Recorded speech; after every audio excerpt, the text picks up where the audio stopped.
You have been accepted into an alternative Yale, where you have access to the massive libraries and their secret societies. Today, we're gonna see 12 dark academia fantasy books that are perfect if you want to become a scholar. And we're gonna see them in 3 different categories because we're starting our journey, and we will have the entry level in university, we will have also a master's degree, and we will finalize with a PhD and the ultimate scholar. Starting with our entry level, we have Ace of Spades. Now, dark academia is a subgenre that is so interesting because it's all about aesthetics, about culture, about literature, about arts, about secret societies, and I love that.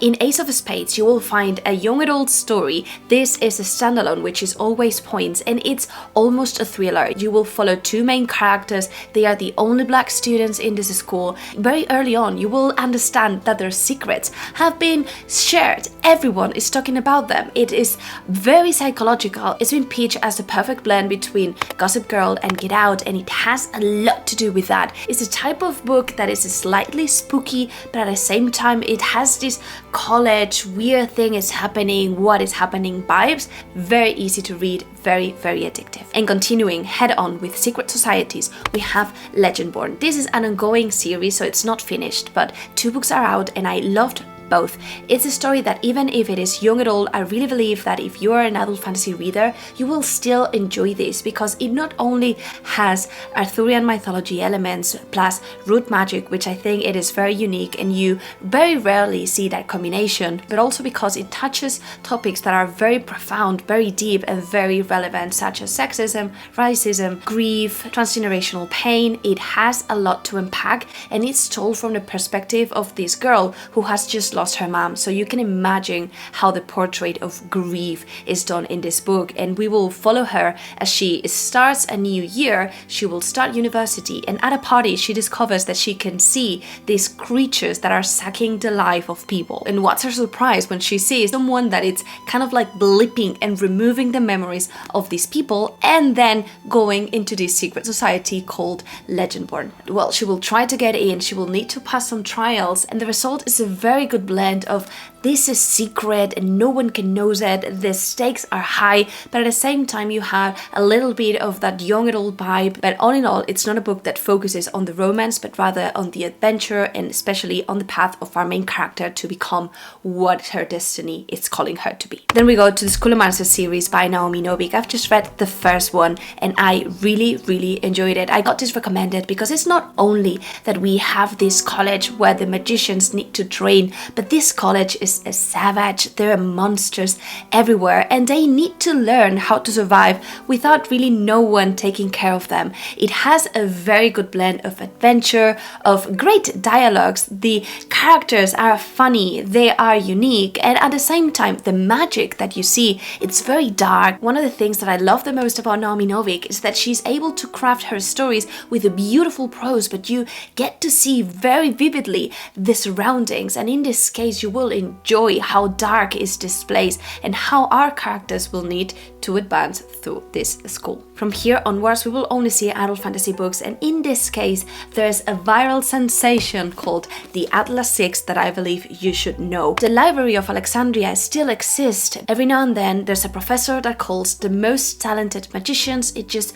calls them to the library, and there they will need to train, they will need to compete. It will become viral in my opinion because it really has something that gets you addicted to the story, especially the first half. You'll just want to keep reading, to turn the pages, to discover what are these different perspectives, why they are so grey, what's their magic, and then the stakes very quickly becomes really high. It's not particularly my favorite because I ended up not really connecting with the characters, and by the end I was a little bit let down by the overall story, but it is loved by so many people and it really has that aesthetic. Also, this book has beautiful illustrations every now and then to get to understand better the characters, which I thought was such a nice And we move now to our second stage, our master's degree, and we will start with a book that is personally one of my favorites, and that is Piranesi. It's true that we don't have this school, this university setting, but the vibes that it has and how we read this story, because everything is told under the point of view of Piranesi and he shares stuff almost in a scientific way,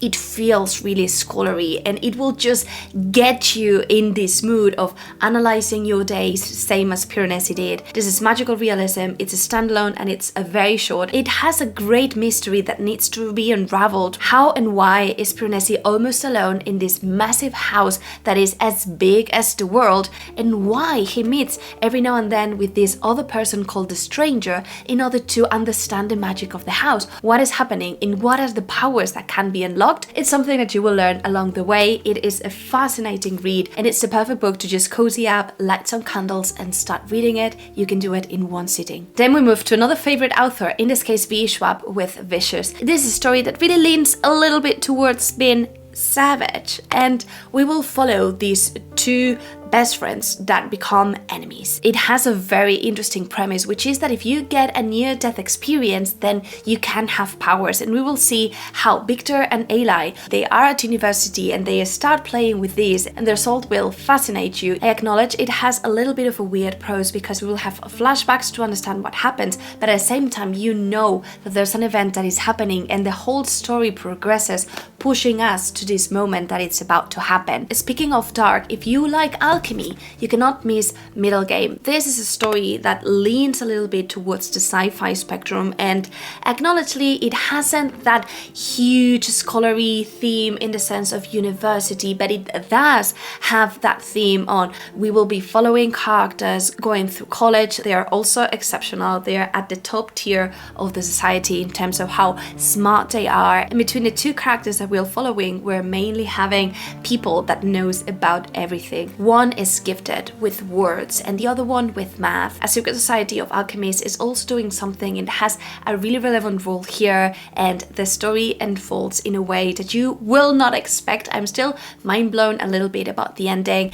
This again wasn't necessarily one of my favorites. I really enjoyed the premise, but I ended up not super loving the characters. But this is again a book that it's very loved, and I reckon that if you like the sci-fi physics element, you will really enjoy this. And before moving into a PhD phase, we have the Starless Sea. This is a book that not only has a beautiful scenery, but it also has just some vibes, some aesthetics. It has it all. It has books as a main theme, secret society. We'll have different places, different narrations, stories within stories, and in here we'll have a standalone that even if it missed the mark a little bit for me, it was beautiful and I saw the whole potential. I think this is a very polarizing book. Either you really love it or you're like really meh.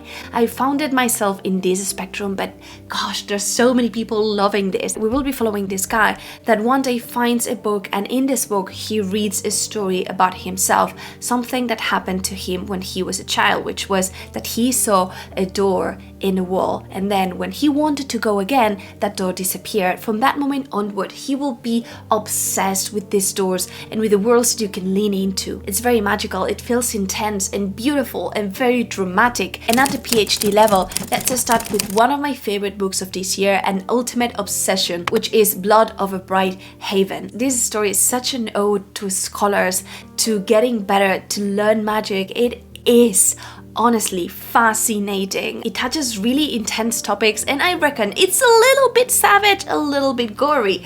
At the end of the day, blood is in the title, and yeah, you will see blood, but we will get to see sexism and also colonialism. In essence, in here, I found a very empowering character. She is deeply ambitious. She wants to be the best magician in this world. She's just become the first woman that it's about to learn this magic, so the pressure, it's massive, and you will see how smart she is, how much passion and devotion she places to learning, to reading, to being a teacher, to discover the truth. And the cool thing about this story is that it's also a standalone, and the magic system, it's almost like coding. They need to learn how to code magic, what are the different commands in order to ensure that magic comes, and she is very good at seeing the patterns. And the magic here is used to almost everything. It powers trains, it powers electricity, it makes it all possible. The city is kind of surrounded by this orb that it's made of energy, of magic, and it protects them from the blight. The blight is something terrible that happens outside the realm of this place,